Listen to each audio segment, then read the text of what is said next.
వీక్షకులందరికీ నమస్కారం. అమరావతి రాజధానికి సంబంధించి ఇప్పటికే లోక్సభలో బిల్ పాస్ అయింది. ఈరోజు రాజ్యసభలో బిల్లు ప్రవేశపెట్టబోతా ఉన్నారు. అది కూడా దాని మీద 2 గంటల చర్చ జరిగిన తర్వాత దాన్ని బిల్ పాస్ చేసి రాష్ట్రపతికి పంపిస్తారు. రాష్ట్రపతికి పంపించిన తర్వాత ఒక 10 నిమిషాల్లో ఆమోద ముద్ర పడుతుంది.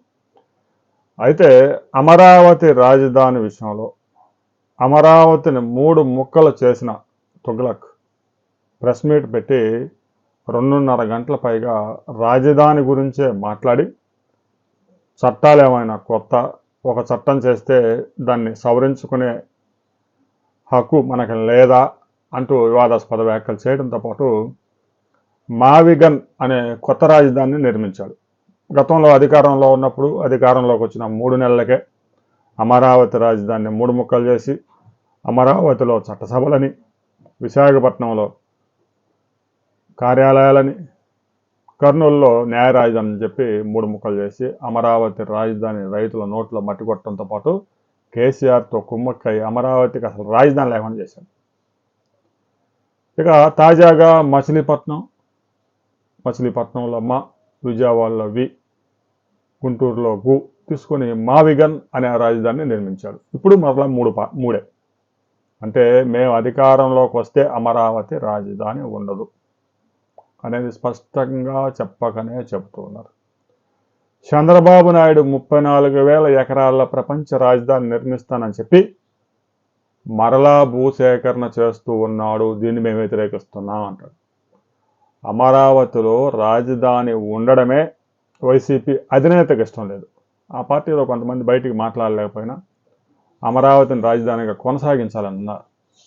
కానీ జగన్మోహన్ రెడ్డికి వ్యతిరేకంగా ఏదైనా మాట్లాడితే పార్టీలో నుంచి బయటికి నెడతారు కాబట్టి గమ్ముగా ఉన్నారు. ఇక అమరావతి రాజధాని రైతులకి కొంత భద్రత లభించింది.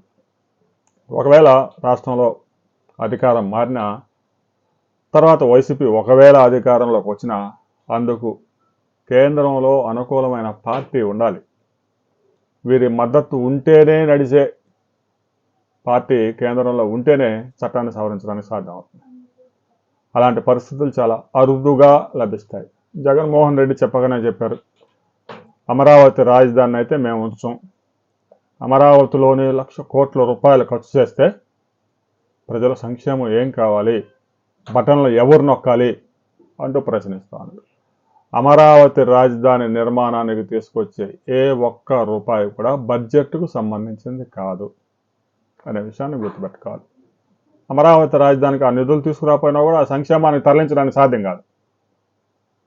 30 సంవత్సరాల పాటు అతి తక్కువ వడ్డీకి కేంద్ర ప్రభుత్వం ఆ వడ్డీ చెల్లించే విధంగా, అసలు రాష్ట్ర ప్రభుత్వం చెల్లించే విధంగా అమరావతి రాజధానికి ప్రస్తుతానికి 45,000 కోట్ల అప్పు తీసుకొస్తా ఉన్నారు. మరికొంత అప్పు జనరేట్ చేసే అవకాశం ఉంది. మరో 4 సంవత్సరాల తర్వాత అమరావతి రాజధానిలో రాష్ట్రం చేతిలో 12,000 ఎకరాలు ఉండబోతాం.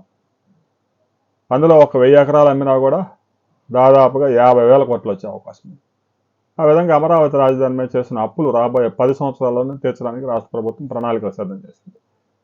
ఈ 1,00,000 కోట్లు ఉంటే నేను ఎన్ని బటన్లు నొక్కేవాడినో తెలుసా, ఒక్కో కుటుంబానికి 1,00,000 రూపాయలు పైన అకౌంట్లో పడిపోయాయి అంటూ జనాలను సోమరిపోతుల్లాగా తయారు చేసి 5 సంవత్సరాల పాటు మేపి వ్యవసాయం చేసుకునేవాడికి కూలీలు కూడా దొరకకుండా చేసి, అమరావతికి రాజధాని లేకుండా చేసి, రాష్ట్రానికి ఒక్క పరిశ్రమ రాకుండా చేసి, రాష్ట్రంలో చదువుకున్న యువతంతా బెంగళూరు, చెన్నై, హైదరాబాదు, ఢిల్లీ ఎక్కడో ఉద్యోగాలు దొరికితే వెళ్ళిపోయే విధంగా, ఉద్యోగాలు లేని వాళ్ళు ప్రతి గ్రామంలో ఒక 4 క్రికెట్ టీంలు తయారై ఆడుకుంటూ ఉన్నారు. ఈ విధంగా రాష్ట్రానికి పరిశ్రమలు లేకుండా చేసి, రాజధాని లేకుండా చేసి, సర్వనాశనం చేసి, జనాల్ని సోమరిపోతులుగా బికారులుగా తయారు చేసి, నేను బటన్ నొక్కితేనే వాళ్ళు బతకాలి అనే విధంగా తయారు చేశారు. మరలా అధికారంలోకి వస్తే అలాగనే తయారు చేస్తాను అనే సంకేతాలు కూడా ఇచ్చాడు.